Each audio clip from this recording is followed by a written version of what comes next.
Hello guys, welcome back to my channel. आज हम करने वाले हैं लीड कोड का problem number 73, set matrix zeroes. तो ये जो प्रॉब्लम है, पहले समझ लेते हैं कि इस प्रॉब्लम की स्टेटमेंट क्या रहेगी। ठीक है, उसके बाद हम चलेंगे अपने ब्रूट फोर्स अप्रोच पे, देन हम चलेंगे थोड़ा सा ऑप्टिमाइज्ड वर्जन, फिर हम चलेंगे स्पेस को थोड़ा ऑप्टिमाइज़ करने पे, और फिर देखेंगे इसके ऑप्टिमल सोल्यूशन को। ठीक है, ये फ्लो रहने वाला है करने का आज का। तो सबसे पहले समझते हैं प्रॉब्लम स्टेटमेंट क्या है।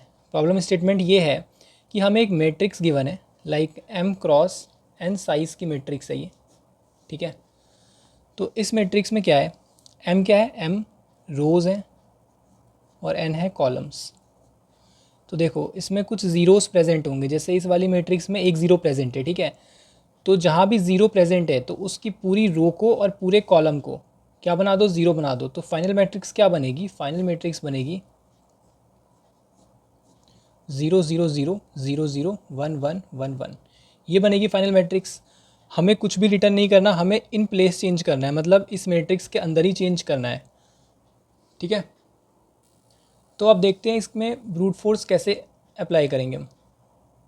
ब्रूट फोर्स क्या होता है, जो सबसे पहले हमारे दिमाग में आए, जो स्टेप बाय स्टेप क्वेश्चन करने को बोले वो हम बिना कुछ ज़्यादा सोचे उसको इम्प्लीमेंट कर दें। तो इसमें हमें इम्प्लीमेंट करना है कि जहाँ भी ज़ीरो मिले तो वहाँ पे पूरी रो और पूरे कॉलम को ज़ीरो कर दो। तो ठीक है, हम जैसे 2D एरे को ट्रैवर्स करते हैं वैसे कर लेंगे। कैसे ट्रैवर्स करते हैं, दो लूप का यूज़ करके, for int i to m, and दूसरा हो जाएगा फॉर जे टू एन।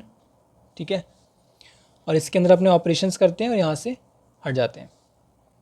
ठीक है, और रिप्रेजेंट कैसे करते हैं, मैट्रिक्स, मान लेते हैं इसका नाम मैट्रिक्स है, मैट्रिक्स आई जे, ये सेल को रिप्रेजेंट करेगा, दिस इज़ अ सेल। तो यहाँ से हम पहले पता कर लेंगे, मान लो यहाँ पे हमें ज़ीरो मिला तो हम इसके पूरे रो पूरे कॉलम को ज़ीरो कर देंगे। बट इसमें प्रॉब्लम क्या है, जैसे ही ज़ीरो मिलेगा, इसको आपने तो ज़ीरो कर दिया, ठीक है, बिल्कुल ट्रू है। फिर जब आप ट्रैवर्स करके यहाँ पर आओगे तो आप देखोगे यहाँ पर भी ज़ीरो है, क्योंकि आपने तो इसको ज़ीरो कर दिया। फिर ये ज़ीरो इसको भी ज़ीरो कर देगा, इसको भी ज़ीरो कर देगा। फिर आप यहाँ पे आओगे, यहाँ पे ज़ीरो नहीं है, फिर आप यहाँ पे आओगे, यहाँ पे भी आपको ज़ीरो मिलेगा क्योंकि आप पहले ही ज़ीरो कर चुके हो। तो ये पूरी रो भी ज़ीरो हो जाएगी। बट हमारा रियल आंसर क्या है, रियल आंसर है सिर्फ इसको ज़ीरो करना था, हमने इसको इसको इसको सबको ज़ीरो कर दिया। तो ये काम नहीं करता, इसमें आपको ब्रूट फोर्स लगाना है, बट थोड़ा सा अलग तरीके से। जब ज़ीरो होगा ना तो आप क्या करो, आप इसको कुछ अलग सा ही चेंज कर दो, लाइक यहाँ पे कोई टेम्पररी नंबर डाल दो। ठीक है, ज़ीरो मत डालो, क्योंकि आप तो हर एक आइट्रेशन में चेक कर रहे हो हर सेल पे कि ज़ीरो है या फिर नहीं है। तो अगर आप ऊपर नीचे चेंजेस करके ज़ीरो ही बना दोगे तो फिर फ़ायदा नहीं होगा ना। तो फिर वो आगे जाकर इसको भी कैच कर लेगा एज अ ज़ीरो। तो हम इधर कुछ और बैठा देंगे, मान लेते हैं कि -1 डाल दिया हमने यहाँ पे। ठीक है, इस पर्टिकुलर क्वेश्चन के लिए लीड कोड पे आप -1 नहीं डाल सकते, आपका आंसर गलत आ जाएगा। बट अप्रोच है ये एक, तो आप इसको पहले समझ लो। मान लो हमने -1 डाल दिया, यहाँ भी -1, यहाँ भी -1, यहाँ भी -1। ठीक है, फिर हम आगे चलेंगे, ज़ीरो मिलेगा तो जैसे ही ज़ीरो मिलेगा हम आगे उसकी रो कॉलम में भी -1 डाल देंगे। ठीक है ना, कोई प्रॉब्लम नहीं है। तो जहाँ भी ज़ीरो था उसके सारे रो और सारे कॉलम पे हमने -1 डाल दिया। अब एट लास्ट क्या करेंगे, इस लूप से बाहर निकल के,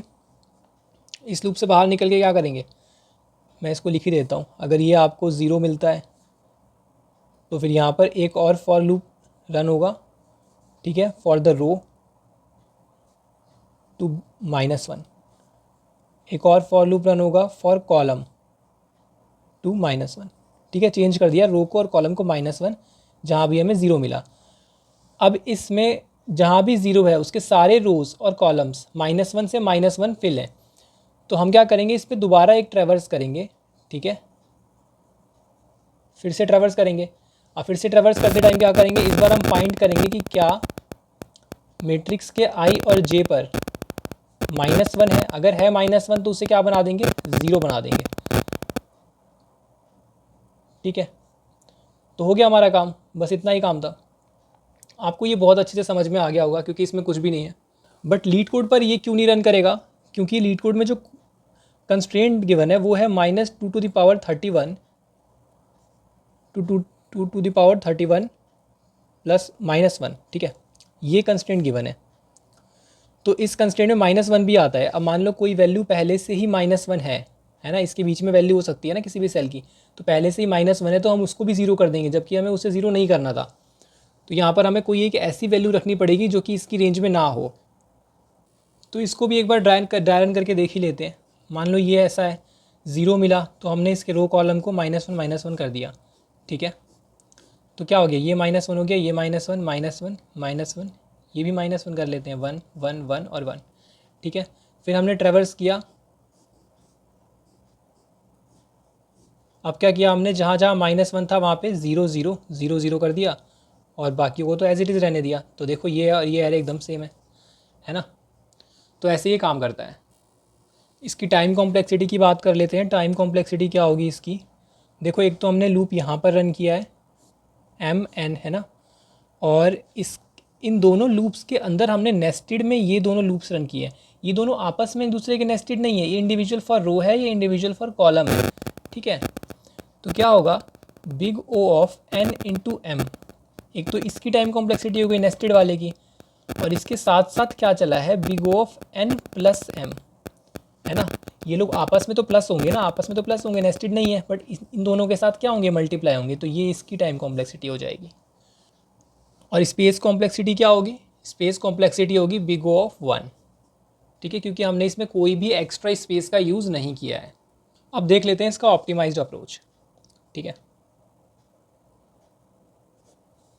ऑप्टिमाइज्ड अप्रोच में क्या होगा, इसमें हम थोड़ा सा स्पेस का यूज़ करेंगे, ठीक है। जैसे मैंने आपको बताया कि टाइम कॉम्प्लेक्सिटी जो होता है उसको रिड्यूस करने के लिए स्पेस कॉम्प्लेक्सिटी को हम थोड़ा सा बढ़ा सकते हैं, तो वो रिड्यूस हो जाती है, ठीक है। पहले हमारी टाइम कॉम्प्लेक्सिटी क्या आ रही थी,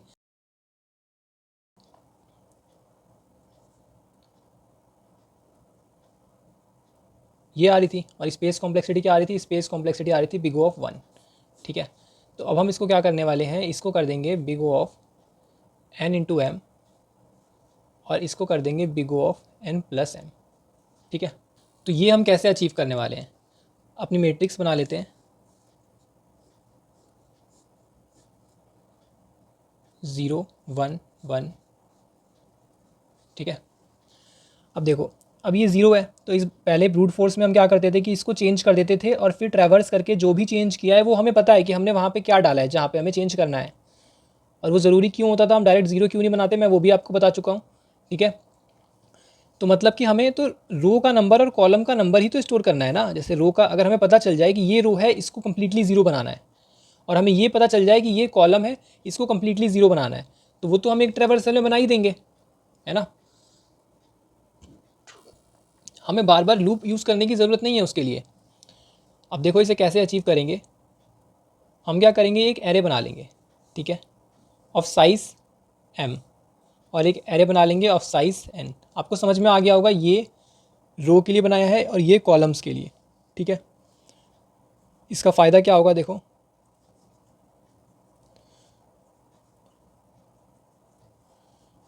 अब हम यहाँ पे आए जैसे ही, तो ये कौन सा रो है और कौन सा कॉलम है, ये 1,1 है आई थिंक, ठीक है। तो हम यहाँ पर क्या करेंगे, इनिशियली तो सब ज़ीरो होंगे इस एरे में, तो यहाँ पर हम 1 और यहाँ पर हम 1 डाल देंगे, ठीक है ना। ऐसे ही जहाँ भी हमें 0 मिलेगा, जैसे मान लो अगर हमें 0 यहाँ पर एक 0 होता, तो क्या करते हैं हम 0 1 2 0 1 2 2,2 है, ये सेल 2,2 है, तो यहाँ पर भी हम 1 और 1 डाल देते हैं, ठीक है। अब हम क्या करेंगे, अब इस पर एक ट्रैवर्सल लगाएंगे और इस पर एक ट्रैवर्सल लगाएंगे। तो एक बार इसको ट्रैवर्स करेंगे और देखेंगे कि कौन सा रो 1 है। तो देखो ये वाला रो 1 है, ये 0th रो, फर्स्ट रो, सेकंड रो, तो फर्स्ट वाला रो 1 है, तो इसका मतलब कि इसको 0 बनाना है। तो ठीक है, फर्स्ट वाले रो को फाइंड करके कम्प्लीटली 0 बना देंगे, है ना। ऐसे ही ये वाला रो, इस वाले में ये वाला कॉलम 0 बनाना है, तो ये कॉलम 0 बना देंगे। या तो इसको ट्रैवर्स कर लो या मैट्रिक्स को ही ट्रैवर्स कर लो। कैसे, देखो हम मैट्रिक्स को भी ट्रैवर्स कर सकते हैं, यहाँ पर आए नहीं है, यहाँ पर आए नहीं है। अब हर एक पे चेक कर लेंगे कि क्या इसके अंदर वो 0 है या नहीं है। जैसे मान लो इसका नाम है रो और इसका नाम है कॉलम, तो हम इस पे आए 0,0 पे, तो हम चेक कर लेंगे कि क्या रो 0 1 है या फिर कॉलम 0 1 है। इन दोनों में से कोई सा भी अगर 1 होता है तो हम उसे 0 बना देंगे उस सेल को, ठीक है। अब ये 0 0 तो आपको समझ में आ ही रहा होगा कि ये रो को रेफ़र कर रहा है ना। अब जब तक ये इस रो में रहेगा तब तक हमेशा ये इससे ही पूछता रहेगा कि रो 0 0 है कि नहीं है। ऐसे ही जब ये कॉलम 0, कॉलम 1, कॉलम 2 सबके लिए पूछेगा तो कॉलम 1 पर देखो ये 0 बन जाएगा। ठीक है, तो मेनली यही अप्रोच है, ये भी कोई ज़्यादा मुश्किल नहीं है। अब देख लेते हैं कि इस लॉजिक को हम कोड में कैसे इंप्लीमेंट करेंगे। देखो हमने रो बना लिया, कॉलम बना लिया, और एक लूप के अंदर हमने रोज के अंदर डाल दिए कि इस वाले रो के इस वाले इंडेक्स पर 1 बना दो, कॉलम के इस वाले इंडेक्स पर 1 बना दो। ठीक है, तो ताकि हमें पता चल जाए कि ये वाला रो जो है वो 0 बनाना है और इस वाले रो कॉलम को 0 बनाना है। फिर हमने मैट्रिक्स पे ट्रैवर्स कर लिया, और मैट्रिक्स पे ट्रैवर्स करके क्या किया, पूछ लिया कि रो आई क्या 1 है। अगर 1 इन दोनों में से कोई भी 1 है तो मैट्रिक्स के सेल को 0 बना दो। इसको ड्राई रन करके देख लेते हैं।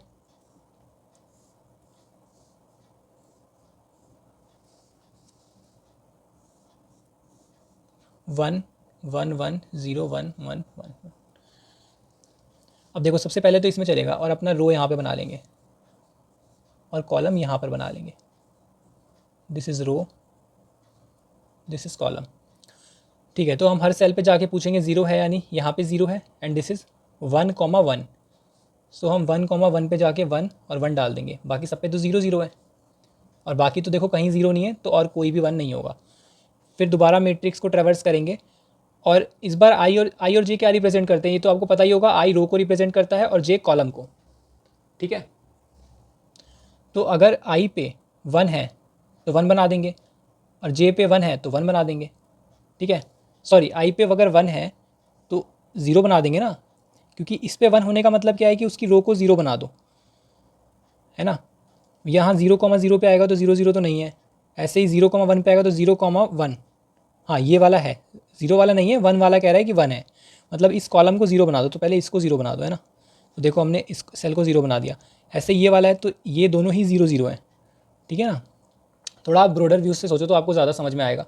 अब ये 0 है, अभी ऐसे ये रो, तो ये रो में ये वाला 0 हो जाएगा, 0 1। ये फर्स्ट रो है ना, तो फर्स्ट रो तो पूरी ही 0 हो जाएगी। ठीक है, ऐसे ये फर्स्ट कॉलम है तो फर्स्ट कॉलम पूरा 0 हो जाएगा। ठीक है, और इसकी टाइम कॉम्प्लेक्सिटी क्या हो जाएगी, मैंने पहले ही बता दिया। टाइम कॉम्प्लेक्सिटी देखो, इसमें m इंटू एन हो जाएगी, और तो कोई नहीं होगी, ये सब कांस्टेंट ऑपरेशंस हैं। और इसमें भी big O of m into n हो जाएगी, ये नेस्टेड लूप्स हैं। और स्पेस कॉम्प्लेक्सिटी क्या हो जाएगी, देखो स्पेस कॉम्प्लेक्सिटी हो जाएगी big O of m plus n होगी, है ना। दो अलग अलग एरेज हमने बनाए हैं m और n साइज़ के। अब देखते हैं इसकी ऑप्टिमल अप्रोच को, कि हम ऑप्टिमल अप्रोच तक कैसे पहुँचेंगे। उसमें हम क्या करने वाले हैं, इस स्पेस को रिमूव कर देंगे। ये स्पेस बिग O ऑफ 1 बनाना है हमें।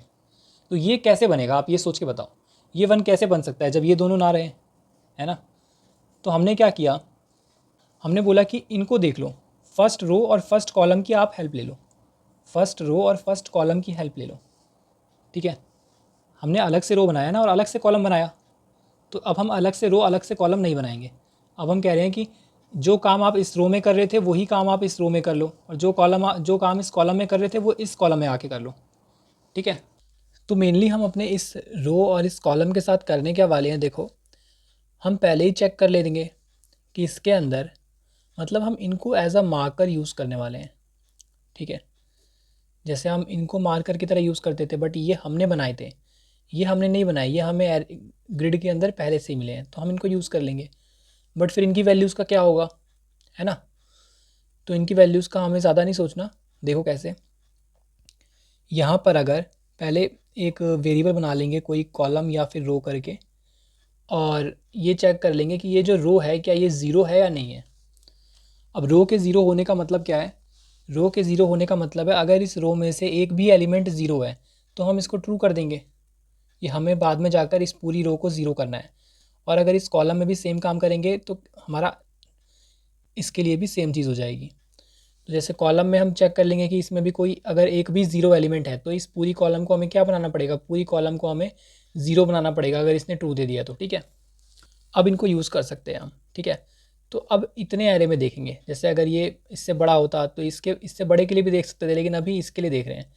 तो अगर मैं इसके पास जाऊँ, मतलब हम हर एक एलिमेंट पर जाएंगे बस इस रो और इस कॉलम को छोड़ के। ठीक है, अब जो एलिमेंट भी ज़ीरो होगा उसका रो और कॉलम को हम क्या कर देंगे, ज़ीरो मार्क कर देंगे। रो और कॉलम को ज़ीरो मार्क करने का मतलब है कि जैसे मान लो यहाँ पे ज़ीरो आया तो हम इसको ज़ीरो मार्क कर दिया और इसको भी ज़ीरो मार्क कर दिया। देखो मैं आपको अच्छे से समझाता हूँ वापस से ग्रिड बना के।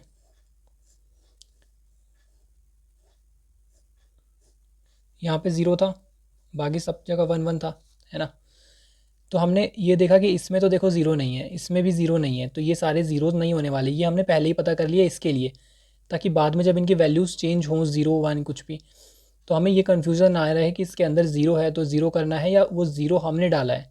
ठीक है, तो हम पहले ही पता कर लेंगे कि हमें इस रो को 0 करना है या नहीं करना, इस कॉलम को 0 करना है या नहीं करना, ये पहले ही 2 लूप्स में हो जाएगा। उसके बाद हम क्या कर रहे हैं, उसके बाद देखो यहाँ पे अगर 0 है तो हम इसके रो को, इसका रो का मतलब है ये वाला, इसके रो के स्टार्टिंग वाले एलिमेंट को जिसको हमने मार्कर की तरह यूज़ करना है, उसको हम हटा के क्या कर देंगे, उसको हम 0 बना देंगे। ठीक है, और इसके कॉलम को हम 0 बना देंगे। ठीक है, इसका काम हो गया। ऐसे ही हम हर एलिमेंट के साथ ये काम कर लेंगे।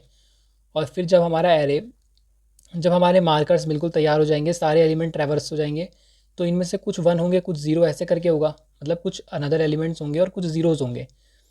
तो सबसे पहले चेक कर लेंगे कि क्या, या अभी चेक रहने दो, अभी आप इनके लिए देख लो। अगर इसके अंदर कहीं भी 0 है, अगर इसके अंदर कहीं भी 0 है तो हम क्या करेंगे, उसको 0 बना देंगे। जैसे देखो, हम पूरे पे ट्रैवर्स करेंगे, इसको हमें नहीं छेड़ना। ठीक है, इसको हमें नहीं छेड़ना। हम यहाँ से आ रहे हैं, अब यहाँ पर 0 है तो ठीक है, यहाँ पर देखो हमने चेक किया, यहाँ पे आए तो हमने चेक किया कि क्या इसके रो के फर्स्ट में, अच्छा ये कौन सा सेल होगा, ये सेल होगा आपका 1,2। ठीक है, तो क्या इसके 1,0 पे या फिर 0,2 पे, मतलब 0,2 कौन सा, ये वाला, 1,0 कौन सा, ये वाला, क्या इसके रो के स्टार्टिंग और कॉलम के स्टार्टिंग में कोई भी 0 है। अगर इन दोनों में से एक भी 0 होता है तो इसको हम हटा के 0 कर देंगे। देखो यहाँ पे 0 है। ठीक है, सेम इसके लिए भी चेक करेंगे, है ना। तो इसके स्टार्टिंग रो या स्टार्टिंग कॉलम में 0 है या नहीं है, इसके लिए चेक नहीं करेंगे, सॉरी, इसके लिए इसलिए चेक नहीं करेंगे क्योंकि ये तो हमारे फर्स्ट कॉलम का पार्ट है, ये हमारे फर्स्ट रो का पार्ट है। इसके लिए चेक करेंगे, तो इसके लिए चेक करेंगे तो देखो यहाँ पे फर्स्ट रो में, रो वाला तो 0 नहीं है, बट हाँ फर्स्ट कॉलम वाला सेल ज़रूर 0 है, तो इसको भी 0 कर देंगे। ठीक है, और एट लास्ट हम क्या करेंगे, ये सारे एलिमेंट तो हो गए, अब ये बचे, हमने इनको अभी तक नहीं छेड़ा, तो इनको कैसे करेंगे, जो हमने शुरू में 2 बूलियन वेरिएबल्स बनाए थे, तो अगर हमारा रो ट्रू है तो हम इस पूरी रो को 0 कर देंगे, और अगर हमारा कॉलम ट्रू है तो इस पूरी कॉलम को हम 0 कर देंगे। ठीक है, अब देखते हैं कि इस लॉजिक को हम कोड में कैसे इंप्लीमेंट करने वाले हैं। देखो, हमने फर्स्ट रो के नाम से एक बूलियन वेरिएबल बनाया फर्स्ट कॉलम के नाम से। ठीक है, ताकि हम फर्स्ट रो और फर्स्ट कॉलम को ट्रैक कर पाएँ। यहाँ पे 0, बाकी सब जगह 1 1 1 1। तो हमने इस रो को ट्रैवर्स कर लिया, इस रो को, और इस कॉलम को ट्रैवर्स कर लिया। ठीक है, इसमें इस रो को ट्रैवर्स कर रहे हैं, अगर एक भी 0 मिल जाता है तो वहीं से ब्रेक कर देंगे फर्स्ट रो को ट्रू करके, कि हमें इस पूरी रो को बाद में जाकर 0 करना है। और सेम कॉलम के लिए भी कर रहे हैं। ठीक है, इसके बाद देखो, इसके बाद हमने i=1 और j=1 से शुरुआत करी है, मतलब कि यहाँ से शुरू किया, इस सेल से। अब इस सेल से शुरू करते हुए हर सेल से जाकर पूछेंगे क्या उसका जो स्टार्टिंग, उसके रो का फर्स्ट जो सेल है क्या वो 0 है, या फिर उसके कॉलम का स्टार्टिंग सेल 0 है, किसी भी रो का। जैसे इस रो का स्टार्टिंग सेल कौन सा हुआ, रो का ये वाला हुआ, स्टार्टिंग सेल कौन सा हुआ, कॉलम का ये वाला हुआ। ठीक है, तो वो पूछ लेंगे, अगर दोनों में से कोई सा भी 0 निकला तो हम इसको 0 मार्क कर देंगे। बट ये काम करने से पहले हमें इनको मार्क भी तो करना पड़ेगा ना 0 से, तो ये हमने इस वाली लूप में किया है। इस वाली लूप में हमने क्या किया है कि पूछ लिया अगर मैट्रिक्स आई जे 0 है, जैसे यहाँ पर देखो 0 आ गया है ना, यहाँ पे 0 आया, तो क्या करना है, आई ज़ीरो किसे रिप्रेजेंट करता है, i0 रिप्रेजेंट करता है रो कोई सा भी हो एंड कॉलम 0 हो। ठीक है, तो देखो, तो रो कौन सा है, आई वाला, मतलब मान लो ये वाला 0 1, ये फर्स्ट रो है, तो फर्स्ट रो के 0वें वाले कॉलम पे जाओ, मतलब ये इसकी बात कर रहा है तो इसको 0 बना दो। ऐसे ही 0वें रो के फर्स्ट कॉलम पे जाओ, ये 1,1 है ना, तो फर्स्ट कॉलम पे, फर्स्ट कॉलम ये है और इसका 0वें रो, तो इसको मैंने 0 बना दिया। ठीक है, ऐसे ही सबके लिए कर लेंगे। तो ये किसकी तरह बिहेव करेगा, मार्कर्स की तरह। और जो लास्ट वाला हमारा लूप है वो चेक करने के लिए है, जो मैंने अभी बताया कि अगर दोनों का स्टार्टिंग सेल या फिर रो का स्टार्टिंग सेल या फिर कॉलम का स्टार्टिंग सेल अगर दोनों में से कोई भी 0 हो जाता है तो हम उस पर्टिकुलर सेल को 0 बना देंगे। और ये और कंडीशन बताता है कि यहाँ पे अगर दोनों में से कोई एक भी ट्रू हो जाता है तो ये कंडीशन वैलिड है। ठीक है, और इसके बाद हम क्या करते हैं, इसके बाद हमें किसको देखना है, अब हमारा ये सारे एलिमेंट्स तो हो गए, पर हमें अब इस फर्स्ट रो और फर्स्ट कॉलम को भी तो देखना है, first row and first column को। तो अगर हमारे इस फर्स्ट रो की वैल्यू ट्रू हुई होगी तो हम इस पूरे रो को ज़ीरो कर देंगे, और फर्स्ट कॉलम की वैल्यू अगर ट्रू आई होगी तो हम इस पूरे कॉलम को ज़ीरो कर देंगे। ठीक है, तो देखो इफ़ फर्स्ट रो, अगर फर्स्ट रो ट्रू है तो रो को, पूरी रो को हमने ज़ीरो कर दिया। इफ़ फर्स्ट कॉलम, अगर कॉलम ट्रू है तो इस पूरी कॉलम को हमने ज़ीरो कर दिया। अब बात कर लेते हैं इसकी टाइम कॉम्प्लेक्सिटी की। टाइम कॉम्प्लेक्सिटी क्या होगी इसकी, हमने यहाँ पर दो नेस्टेड लूप्स चलाई हैं, ठीक है, एक बार दो बार, और यहाँ पर दो सिंगल सिंगल लूप रन किए हैं। ठीक है, तो टाइम कॉम्प्लेक्सिटी हो गई big O of n m plus big O of n m plus big O of n plus big O of m plus n plus m. ये हो गई इसकी टाइम कॉम्प्लेक्सिटी। बट देखो यहाँ पे नेस्टेड बहुत कम है, तो इसकी जो ओवरऑल टाइम कॉम्प्लेक्सिटी हो गई वो हो गई एन एम। ठीक है, और स्पेस कॉम्प्लेक्सिटी क्या हो गई, हमने अलग से कोई भी स्पेस यूज़ नहीं किया है, तो इसकी स्पेस कॉम्प्लेक्सिटी हो गई बिग O ऑफ 1, जो कि हमें करनी थी। तो अगर आपको वीडियो हेल्पफुल लगी हो तो वीडियो को लाइक करें और चैनल को सब्सक्राइब कर लें।